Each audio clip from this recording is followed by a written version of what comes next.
going on, guys? I'm too emotional about this. I proclaim loud and frequently the importance of fiction. Why Yes, we sir. need, there are so many Englishes, that the idea of the tyranny of a language is offset by the freedoms of these different Englishes, the different ways in which English can be used by people everywhere in the world to explore what's happening to them and to the people around them. I'm excited for this. I'm getting psyched. He's taking a little long to get to the shortlist, but I'm enjoying the book club thing. I don't even know what I want. I really want to see Glory. I really want to see Trust. And Booth, he looks like he's looking down. As you know, one of the disconcerting things about the Booker Prize is that the judges are completely free to set their own criteria. What emerged in our conversations was that we were really looking for two things. Two things. In each of the 6 novels that we've chosen to propose to you, we think we've found them.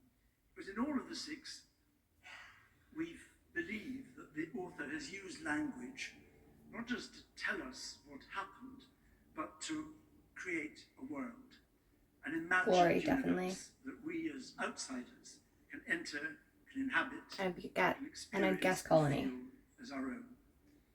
And in that Maybe even imagined Treacle Walker. world, something momentous happens. Momentous. To an individual or to a society. They realize who they are and what they can become. And I really even want more Trust. important than that, all these books affirm the importance of finding and sharing the truth. Okay, Trust. They sound a bit serious. And Glory. But they also, almost every one of them, will make you laugh at some point. And small things like these, Because actually, these which are I above all love. books that we have enjoyed. We've read them and we've reread them with Very pleasure.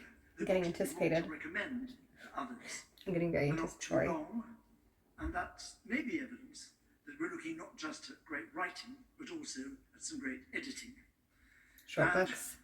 if most of them are about serious, sometimes tragic subjects, then all Small of things them like these. have Short. moments of high humour. They're not easy books, even though they may be short. Mm-hmm. But like many great pleasures, some require hard work. Glory is And we big, though, found them so maybe not. well worth it. With this shortlist, we've given the book groups and you 6 books that are really worth getting your teeth into. And here they are, in alphabetical order. Okay. No Violet, Bulawayo, Glory. Glory. I'm excited. I'm very excited. I would reread it if it was available at my library. Percival Everett, The Trees. Okay. I wasn't sure about that one. I've heard so much mixed things. Alan Garner, Treacle Walker. Oh, that is surprising. Very hotly debated. A lot of people have opinions. Shehan Karunatalika, The 7 Moons of Mali Almeida. It's not published until January in Canada, but I'm still so psyched for it. Claire Keegan, Small things like these. I guessed it. I guess Colony might not make it. 'Cause it's already out. And Elizabeth Strout, O. William. That is surprising. I'm very surprised. I hope that there's been a That's clapometer the to record all that. list. And all we would now want to say, I think, all of us. That is not what most people enjoy were them. picking at And all. we're going to have a very, very tough time choosing the winner. Thank you. Wow. That is actually a crazy upset. Like, all of the ones that most people were excited for did not make it.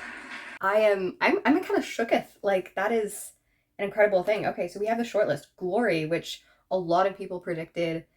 The 7 Moons, which a lot of people wanted. The Trees, like, some people liked, some people didn't. But Treacle Walker and O. William were both books that pretty much everyone discounted. I just finished O. William, and like now I'm like, do I reread it again? Because I liked it, but I thought many of the books did better jobs of it. It definitely was not my pick for it. I'm really glad that Small Things Like These, like, I would love to reread it. I read it in February, like way before it was announced, but I really enjoyed it. I think I would enjoy it even more at Christmas time. I think it's a delightful book. This is not what I was expecting. I was really expecting like Maps of Our Spectacular Bodies. I really hoped Trust was going to be in there because I think Trust is delightful. I was really looking for After Sappho and stuff. I'm wondering based on who it was and how these are, because these are a lot of older authors. Like, I think other than, like, I know Alan Gardner is in his 80s. I know that Percival Everett is in his 60s, and so is Elizabeth Strout. It's interesting. I wonder how much the chair has influence on this, because it is definitely an older thing, and it is not as diverse as I would have expected. Like, I really would have expected a more diverse thing. It's also funny because Treacle Walker is not also published in Canada, so I will not be able to read two of the long lists. And I'm very intrigued by this list. It is definitely not the list I expected. It's not the list that I heard anyone predict. And I'm very curious. I'm definitely going to be reading the shortlist, because pretty much there is no book on here other than the Seven Moons that I was planning on reading if it wasn't shortlisted. But many of the books that were not shortlisted, I said I would read even if they weren't. In the last day, I've heard more positive Treacle reviews than I have any other time, and I'm intrigued to hear the Cheshire kind of influence and stuff. So I don't know, maybe I can get a British version of it or something. But this is a very interested. They are mostly short books. Based on what I know, Glory and Treacle Walker have that similarities of being like a very in the language and in the very specific political influence of that. So do Small Things Like These. The Seven Moons is very steeped in Sri Lankan mythology, I've heard. So it is very influenced and kind of abstract in this. It's a very interesting list, and not a list I would have predicted based on the books there. Like, everyone said Colony, pretty much. Everyone said Maps of Our Spectacular Bodies. So it is very curious that those ones are not there. I feel like with a different list, I probably would have had more to say, but this list is interesting. I'm intrigued. I will maybe be reading Small Things Like These and Oh William again, because I just finished it. But I am very intrigued by what made it being chose over everything else. I really want to read The Seven Moons. The Trees, I am interested. I've heard some negative reviews lately, and I'm intrigued on how I will place. I'm also interested in the fact that I read 3 out of the 6 of the long list. I did a pretty good job on the books that I read. And I hope that you have a fantastic day. I would love to hear your hot takes and your cold takes and all your takes. Are you happy about this list? Are you disappointed? Did you hate these books? Which book are you most upset that didn't make the long list? And I would love to hear your thoughts.